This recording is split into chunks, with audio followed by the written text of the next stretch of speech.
تو کیا عورتوں کو عالمہ بنانا ضروری ہے؟ لڑکیوں کو کوئی ضرورت پڑ رہی وہی سامان لا رہے ہیں، یہاں تک کہ مارکیٹ میں بھی لے جا رہے ہیں، گاڑی پہ بٹھا کر کے کاروں میں لے جا کر کے پروگراموں میں گھما رہے ہیں۔ ان کی عبارت پڑھوائی ہے تو عبارت نہیں پڑھ پائیں گے، لیکن وہ اپنے آپ مدرسہ کھول کر کے شیخ الحدیث بننے ہیں۔ السلام علیکم ورحمۃ اللہ وبرکاتہ۔ دوستوں، امید کرتا ہوں آپ خیریت سے ہوں گے۔ میں ہوں محمد مقصود قاسمی اور آپ دیکھ رہے ہیں باغ مدینہ یوٹیوب چینل۔ دوستوں، کچھ اہم چیزیں ہیں جس کے بارے میں انشاءاللہ آج کی اس ویڈیو میں ہم بات کرنے والے ہیں۔ ہمارے ساتھ میں ہمارے علاقے کی مشہور و معروف شخصیت حضرت مولانا مفتی ہلال صاحب موجود ہیں، لہر پوری سیتا پوری، جو آج رام نگر لہبڑی میں ایک پروگرام میں تشریف لائے تھے۔ وہیں حضرت سے ملاقات ہوئی اور میں نے مناسب سمجھا کہ کچھ چیزیں حضرت سے بطور سوال کے پوچھ لی جائیں، انشاءاللہ حضرت تسلی بخش جواب بھی دیں گے۔ تو حضرت، سب سے پہلا سوال یہ ہے کہ اس زمانے میں ایک گویا کی ہوا چل رہی ہے مدرسۃ البنات، یعنی جسے بھی دیکھو بس نسواں کھول رہا ہے، تو کیا اس کا ثبوت حضور پاک صلی اللہ علیہ وسلم کے زمانے سے ملتا ہے؟ جیسے کہ اصحاب صفہ کے بارے میں اس کا تو ثبوت ہے، تو مدرسۃ البنات کا کیا کہیں پہ کوئی ثبوت ہے؟ بسم اللہ الرحمن الرحیم۔ اصل بات تو یہ ہے کہ اللہ کے نبی صلی اللہ علیہ وسلم نے، جیسا کہ بخاری شریف کے میں امام بخاری رحمۃ اللہ علیہ نے خود ایک عنوان قائم کیا ہے عورتوں کے متعلق نصیحت کرنے کا، اور باقاعدہ ایک حدیث میں اللہ کے نبی صلی اللہ علیہ وسلم سے عورتوں نے خود یہ سوال کیا تھا کہ کچھ دن یا کچھ وقت ہمارے لیے متعین کریں جس سے ہم دین کی باتیں سیکھ لیں، کیونکہ مردوں کے متعلق جہاں تک مسئلہ ہے تو وہ دین سیکھنے میں آسان ہوتے ہیں، آپ کے پاس بیٹھے رہتے ہیں۔ اس کے لیے باقاعدہ دینوں کا متعین کرنا اللہ کے نبی کی طرف سے ہوا اور اس سلسلے میں کام بھی ہوئے۔ موجودہ دور میں جہاں تک بات ہے مدرسوں کے سلسلے میں، تو یہ بھی ہے کہ دین کی کوئی بھی بات انفرادی طور پر الگ الگ طور پہ کام نہیں آتی ہے، بہت کم اس کا فائدہ ہوتا ہے۔ اجتماعی طور پر بات بہتر ہوتی ہے اور اس میں صحیح طریقے سے دین سمجھا جا سکتا ہے۔ جہاں تک بات رہی بنات کی، تو اس سلسلے میں ہمارے علماء دیوبند نے بہت سارے شرائط رکھے ہیں، اور ان شرطوں میں سب سے پہلی شرط تو یہی ہے کہ ہم عورتوں کا جو نظام بنائیں وہ نظام میں اسلام کے مطابق بنائیں، جو اسلام ہمیں سکھاتا ہے کہ عورتوں میں پابندی ہو، مردوں کا اس میں دخل نہ ہو، مخلوط تعلیم نہ ہو، اور مخلوط تعلیم کے ساتھ ساتھ مردوں کا آنا جانا نہ ہو، اور جو عورتیں پڑھانے والی ہوں وہ عورتیں زیادہ تر وہ لوگ ہوں جو متقی پرہیزگار ہوں، اور اسی طرح مرد حضرات کا پڑھانا غیر مناسب ہے، اکثر بیشتر علماء دیوبند نے منع بھی فرمایا ہے۔ مسئلہ ہے کہ جب ایسی بھی صورتحال نہ ہو کہ جہاں پر عورتوں کا انتظام نہ ہو سکے، جو صحیح طریقے سے نہ پڑھا سکے، تو معمر متقی پرہیزگار باقاعدہ پردے کے نظام کے ساتھ وہ تعلیم دے سکتے ہیں۔ تو حضرت ماشاءاللہ اس کا ہمیں جواب مل گیا، بہت تسلی بخش۔ تو کیا عورتوں کو عالمہ بنانا ضروری ہے؟ تعلیم کی جہاں تک بات ہے تو تعلیم کا حق تو مرد اور عورت دونوں پر ہے، مرد بھی عالم بن سکتے ہیں، عورتیں بھی بن سکتی ہیں، اور رسول اللہ صلی اللہ علیہ وسلم کے زمانے میں خود ہماری امی جان حضرت عائشہ رضی اللہ تعالیٰ عنہا کو اللہ تعالیٰ نے آدھا دین عطا فرمایا تھا، بلکہ صحابہ کرام کی ایک بڑی جماعت امی جان حضرت عائشہ کی شاگرد ہے۔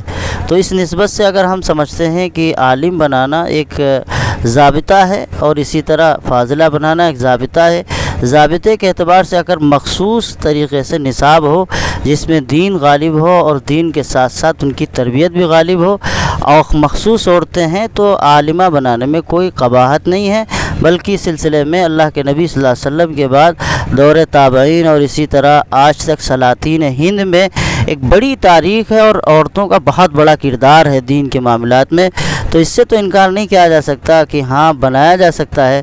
لیکن موجودہ دور میں جو بغیر شرعی اصول کے ایک بڑی تعداد اور کھیپ اسلام کو بدنام کرنے کی کوشش کی جا رہی ہے، وہ غلط ہے، اور اس کی ہمیشہ پرزور طریقے سے مخالفت بھی ہونی چاہیے، بائیکاٹ ہونا چاہیے۔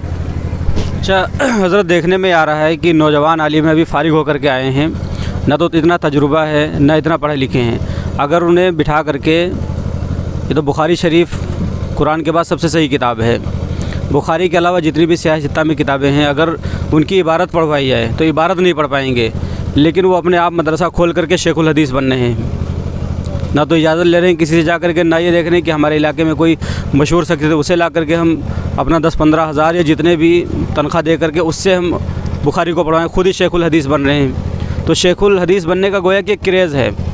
जैसे इस साल तारीख गवाह है कि इस साल जितने प्रोग्राम हुए हैं मदरसों के कभी नहीं हुए क्योंकि कोरोना की वजह से, लेकिन एक क्रेज़ चल पड़ा है कि हर आदमी अब शेखुल हदीस है, हर आदमी अब शेखुल हदीस है। तो हज़रत इसके बारे में क्या कहेंगे? शेखुल हदीस होना एक बहुत बड़ी ज़िम्मेदारी है। बहुत अहादीस मुबारका मा सनद के और अहवाल अस्माए रिजाल के वाक़फ़ियत के और एक बड़ी तादाद जो हाफिज़ के लिए यानी हाफिज़ हदीस के लिए ज़रूरी है। जब तक वो सलाहियत और वो चीज़ें ना हो और बड़ों से इजाज़त ना हो उस वक्त तक शेखुल हदीस नहीं बनना चाहिए। और जो आजकल ये मायार है जो कहा जा रहा है बिल्कुल सही है। इस तरह के मामलात से दीन को जो नुकसान पहुँचेगा वो आगे उसके मरहले नहीं बताया जा सकते। इसलिए हर कोई शेखुल हदीस बनने की कोशिश भी ना करे। और जहाँ तक औरतों का मसला है वो चंद मखसूस अबवाब का तर्जमा और मुख्तसर सा मतलब बता दिया जाए, यही काफ़ी है। हज़रत आखिरी सवाल ये है कि बहुत सारे उलमा हैं जो खुद ही निगरां बने बैठे हैं। उनकी घरवाली भी आलिमा नहीं, वो रहती भी नहीं, वो खुद रहते हैं मदरसे में। और जो आपाएँ यानी आलिमा आती हैं पढ़ाने, वो दिन में पढ़ा के रात में घर चले जाते हैं। आलिम साहब सिर्फ मदरसे में रुक रहे हैं, वही निगरानी कर रहे हैं। लड़कियों को कोई ज़रूरत पड़ रही वही सामान ला रहे हैं। यहाँ तक कि मार्केट में भी ले जा रहे हैं, गाड़ी पे बिठा करके, कारों में ले जा करके प्रोग्राम में घुमा रहे हैं। तो हज़रत ये वाकई फितना चल रहा है। अब मैं नाम नहीं लूँगा किसी का, क्योंकि जब कोई फितना उठता है जब भी उसके ऊपर सवाल जवाब होते हैं। तो मैं इशारतन कह रहा हूँ, तो हज़रत इसके बारे में थोड़ी वजाहत कर दें कि इस तरीके से एक आलिम और पीछे जो मतलब अजनबिया है, बीवी भी नहीं है, और ये भी कारगुजारियाँ हैं बहुत सी जगहों की कि अगर कोई ने पूछ लेता है, यानी मदरसे में गए कहीं प्रोग्राम के सिलसिले में, तो हिचकिचाते नहीं, बताते मेरी बीवी है, हालांकि उनकी वो तालिबे इल्म है। तो हज़रत इसके बारे में क्या कहेंगे? ये तो इंतहाई अफसोसनाक मरहला है। अगर ऐसा है जैसा कि आप कह रहे हो है, ये सुनने मुझे भी आया है, तो ये बहुत अफसोस की बात है। हम ज़िम्मेदार उलमा को ऐसे लोगों का बायकाट कराना चाहिए और ऐसे लोगों को समझाना चाहिए, बताना चाहिए ये तरीका इंतहाई गलत है। इस तरह का ना इस्लाम इसकी इजाज़त देता है, ना दीन इजाज़त देता है, और इससे बचना चाहिए। अल्लाह ताला हम सब की हिफाजत फरमाए। हज़रत बस लास्ट बात ये है कि इस वक्त पूरे मुल्क के अंदर फितने इर्तिदाद ने मतलब बहुत ही पैर फैला रखे हैं। तो हम अपनी ख़वातीन को, अपनी बेटियों को किस तरीके से बचाएं? कोई ऐसा तरीका जिस पे हम चलें और हमारी बहनें और हमारी बेटियां जो हैं महफूज हो जाएं फितने इर्तिदाद से।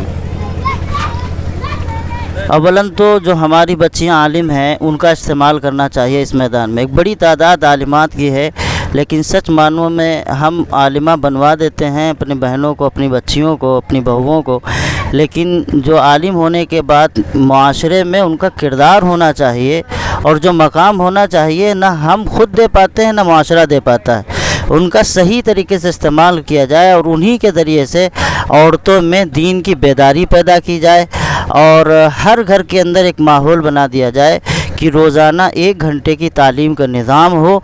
वो कोई भी हमारे बुज़ुर्गों की किताब हो और सारे के सारे मर्द औरत जो घर के हों एक जगह बैठें और आधा घंटा या 10 मिनट या 5 मिनट जो भी वक्त हो उस वक्त वो तालीम हो और बाकायदा ऐसे ये निज़ाम चलाया जाए तो धीरे धीरे उस घर में दीन की बेदारी भी पैदा होगी और लोग दीन से रग़बत भी करेंगे।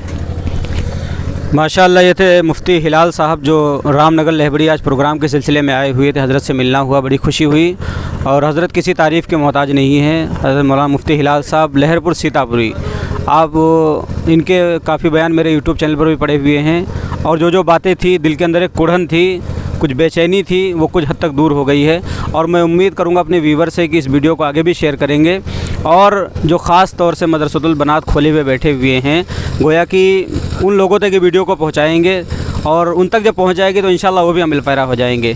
ठीक है सर, जज़ाकल्लाहु खैरा। अब दोस्तों मैं विदा लेता हूँ और आपसे गुजारिश करता हूँ इस वीडियो को शेयर करें, चैनल को सब्सक्राइब करें। अस्सलामु अलैकुम व रहमतुल्लाह।